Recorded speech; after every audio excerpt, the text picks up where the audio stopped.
नमस्कार दोस्तों, इस ऑनलाइन वीडियो लेक्चर में योग विषय के नेट जेआरएफ एग्ज़ाम में आए हुए कुछ क्वेश्चनों का एक्सप्लेनेशन के साथ सॉल्यूशन है। तो चलिए स्टार्ट करते हैं। आज का पहला क्वेश्चन, फर्स्ट क्वेश्चन है, who was the yoga Guru of स्वामी कुवलयानंदा। स्वामी कुवलयानंदा जी का योगा गुरु कौन है? ये हैं स्वामी कुवलयानंदा जी। ये वही स्वामी जी हैं जिन्होंने Kaivalya Dham health and yoga research centre Lonavala का 1924 में स्थापना किया है। पहला साइंटिफिक जर्नल पब्लिश करने का भी श्रेय इन्हीं को दिया जाता है। जब इन्होंने कैवल्य धाम लोनावाला की स्थापना की, Kaivalya Dham health and yoga research centre, तो इन्होंने वहाँ पे कई सारे योग पे रिसर्च किए और सबसे पहला जो साइंटिफिक जर्नल इन्होंने पब्लिश किया वो योग मीमांसा के नाम से पब्लिश किया। 1924 में ही ये पब्लिश हुआ था, तब से ये अभी भी पब्लिश हो ही रहा है। इनके योगा गुरु का नाम पूछा गया है, तो इनके योगा गुरु जो थे वो माधव दास जी थे, लेकिन इनसे पहले भी इनके गुरु हुए हैं। इनके जो पहले गुरु थे वो थे राजरत्न मानिक राव जी। लेकिन यहाँ पे पूछा गया है कि इनके योगा गुरु कौन थे, तो इनके योगा गुरु जो थे वो माधव दास जी थे। ये जो आप फोटो देख रहे हैं ये माधव दास जी का है। इनका पूरा नाम था परमहंस माधव दास जी। तो इस क्वेश्चन का आंसर होगा ऑप्शन नंबर 3, माधव दास जी।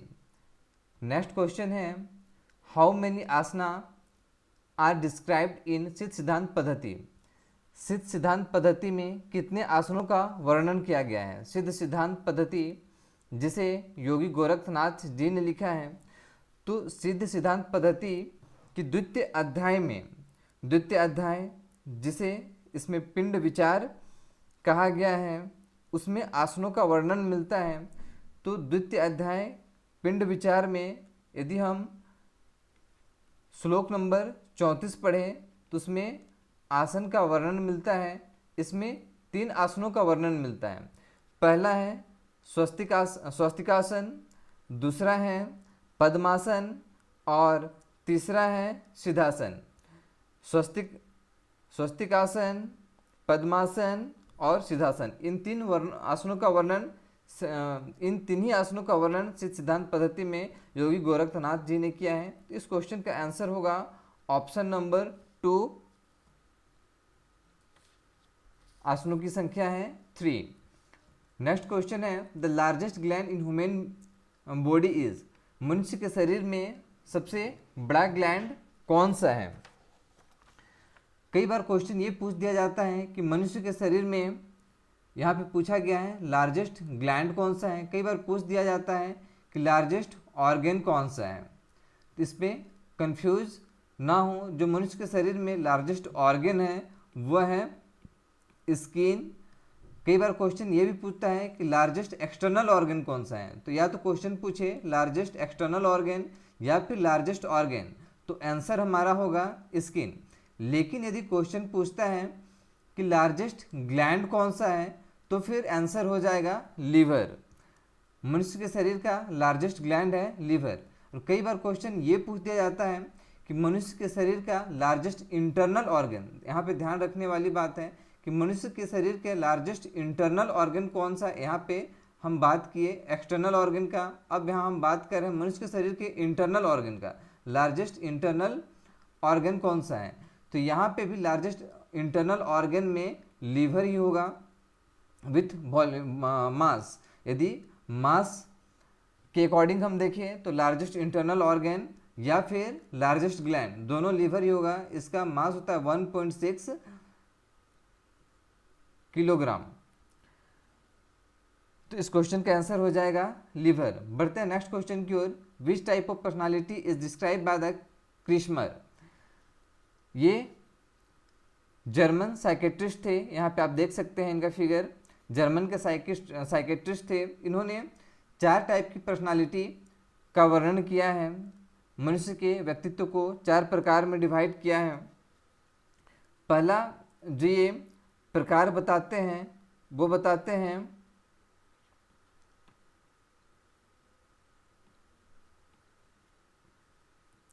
पिकनिक,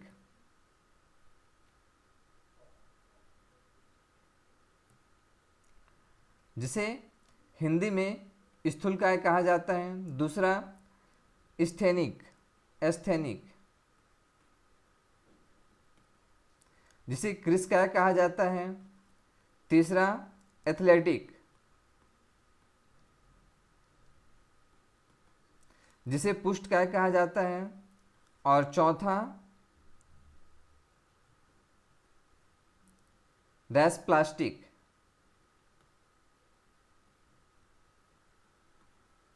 जिसे विशालकाय कहा जाता है।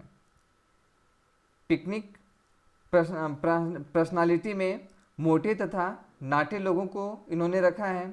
एस्थेनिक पर्सनालिटी में लंबे तथा दुबले पतले लोगों को रखा है। और एथलेटिक पर्सनालिटी में सुडौल तथा संतुलित लोगों को इन्होंने रखा है, व्यक्तित्व वाले लोगों को रखा है।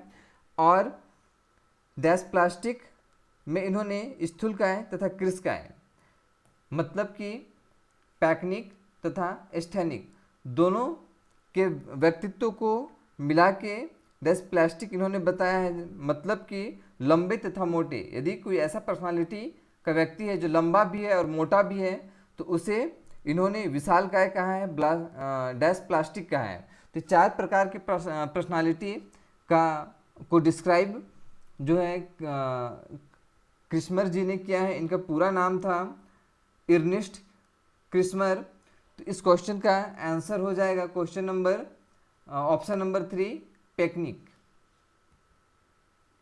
नेक्स्ट क्वेश्चन है व्हाट इज द रिमेडी, मतलब उपाय for the evolution of suffering according to Patanjali. Maharshi Patanjali के अनुसार दुखों से निवृत्ति पाने का उपाय क्या है। तो महर्षि पतंजलि ने साधनपाद द्वितीय अध्याय जो पतंजलि योग सूत्र का है साधनपाद, उसके श्लोक नंबर 26 में कहा है कि विवेक ख्यातिर विपल्व हो न पाया। इस श्लोक का मतलब है विवेक ख्याति मतलब विवेक ज्ञान, विपल्व मतलब निर्मल, हो न पाया मतलब कि दुख से निवृत्ति पाने का उपाय। इस श्लोक को समझते हैं। महर्षि पतंजलि कहते हैं कि प्रकृति यानी कि बुद्धि, अहंकार, इंद्रिय और शरीर, और पुरुष यानी कि आत्मा, जब आत्मा को, पुरुष को इस बात का ज्ञान हो जाए कि वह प्रकृति से अलग है, मतलब कि शरीर, अहंकार, बुद्धि तथा इंद्रियों से अलग है, मतलब आत्मा, पुरुष, जब उसे इस बात का ज्ञान हो जाता है कि शरीर जिसे वो मैं समझता था वह एक्चुअली नहीं है, बल्कि उससे वो पृथक है, बुद्धि, अहंकार, इंद्रियां और शरीर से वो पृथक है, अलग है। जब प्रकृति और पुरुष को इस बात का ज्ञान हो जाता है कि पुरुष जो है प्रकृति से भिन्न है, मतलब आत्मा जो है शरीर, बुद्धि, अहंकार और इंद्रिय से अलग है, तो इसे महर्षि पतंजलि ने कहा है कि विवेक ख्याति मतलब विवेक का ज्ञान। फिर वो कहते हैं विपल्व मतलब कि जब समाधि में इस विवेक ज्ञान निर्मल हो जाता है तो उसे वो कहते हैं विपल्व। फिर होन उपाया मतलब जब ये निर्मल हो जाता है तो ये फिर दुखों से निवृत्ति का कारण बन जाता है, दुखों से छुटकारा पाने का कारण बन जाता है। फिर आगे ये महर्षि कहते हैं कि जब इस अवस्था को साधक प्राप्त कर लेता है तो वह प्रकृति के चक्र से विमुक्त हो जाता है, चक्र से हट जाता है, मतलब कि जीवन मरण के चक्र से वो उस बंधन से हट जाता है, वो मोक्ष की प्राप्ति कर लेता है। तो इस क्वेश्चन का जो आंसर होगा वो होगा विवेक ख्याति, ऑप्शन नंबर 4। इस सेशन में इतना ही। यदि किसी भी क्वेश्चन में आपको किसी भी प्रकार का कोई डाउट हो तो आप कमेंट करके पूछ सकते हैं। मैं प्रयास करूंगा कि जल्दी से जल्दी आपके क्वेश्चंस का आंसर दे सकूं। और योग सब्जेक्ट से यदि आपको और भी कोई भी डाउट हो तो आप पूछ सकते हैं। धन्यवाद।